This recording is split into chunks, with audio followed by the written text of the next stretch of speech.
তিস্তা একটা আন্তর্জাতিক নদী হলেও মনে রাখতে হবে এটা কোনো দেশের একক নদী না। কোন দেশ যদি মনে করে যে আমার উপরে তিস্তা যেটুকু আছে ওইটুকু আমার যেভাবে ইচ্ছা আমি সেভাবে ব্যবহার করব, এইটা কোনোদিনও আন্তর্জাতিক রীতিনীতি সমর্থন করে না। এবং এই যে তিস্তার ব্যাপারটা, এইখানে আমাদেরকে চীন সাহায্য করতে এগিয়ে এসেছে। আমরা চীনের সাথে একটা চুক্তি করেছি, সেই চুক্তি দেখেছেন আপনারা? সেই মহাপরিকল্পনা দেখেছেন আপনারা? তো মহাপরিকল্পনা দেখেন নাই, ওটার বাস্তবায়ন চান, এটা কিরকম কথা? আগে তো দেখতে হবে, বুঝতে হবে তো ওর ভিতর কি আছে, আপনি কি চাচ্ছেন সেটা কি ওর ভিতরে আছে কিনা এটা তো বুঝতে হবে। তো আন্তর্জাতিক দুইটা বিষয় আছে, একটা হচ্ছে তিস্তার ব্যাপারে ভারতের সাথে আমাদের পানি বন্টন। তিস্তার সাথে ভারতের আমাদের যে পানি বন্টনের বিষয়টা, এটা আসিফ বলে গেছে। আমরা আমাদের মন্ত্রণালয়ের পক্ষ থেকে অবশ্যই বারবার ভারতকে বলবো, শুধু সেটা বলবো না, আমরা কিন্তু ইতিমধ্যে বলেছি যে তিস্তাতে যে বানের পানিটা আসে, এই নদীটার প্রকৃতিটাই এরকম যে এটা ফ্ল্যাশ ফ্লাড, হঠাৎ করে পানি চলে আসবে। কিন্তু আমাদেরকে যদি সময় মতন জানানো হয় তাহলে তো আমরা ক্ষয়ক্ষতিটা কমাতে পারি।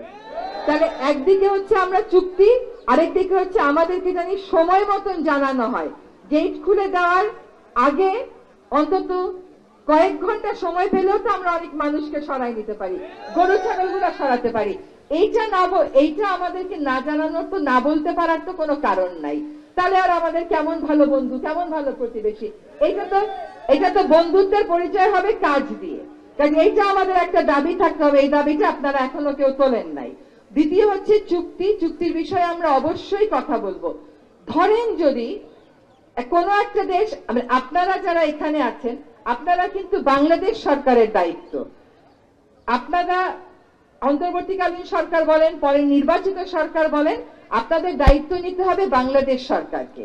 যদি আন্তর্জাতিক পরিমণ্ডলে আমাদের দেরি হয়, দেশীয় পর্যায়ে আমরা কি করতে পারি এটা আমাদেরকে চিন্তা করতে হবে। এবার চায়নার ব্যাপারটা বলি আপনাদেরকে, বুঝে নেন।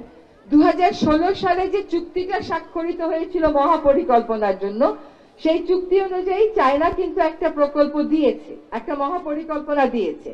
ওইটা যখন আবার সরকারকে পাঠানো হয়, চায়না সরকারকে, তারা দেখলো যেভাবে প্রস্তাবনা করা হয়েছে এইভাবে প্রস্তাবনাটা টেকসই হবে না। এখন চায়না আবার আমাদের কাছে 2 বছর সময় চাচ্ছে। এটা মন দিয়ে শোনেন, আমরা তাদেরকে 2 বছর সময় দিতে সম্মত হয়েছি, কিন্তু 2টা শর্ত। আমি এই 2টা শর্ত যোগ করে দিয়েছি।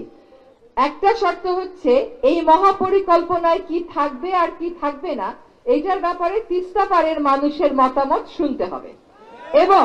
এবং শুনে নেন, এই যে মতামতটা, একটা তো মহাপরিকল্পনা আছে, ওইটা চূড়ান্ত ভাবে চায়না সরকার অনুমোদনটা বলছে এটা টেকসই হবে না।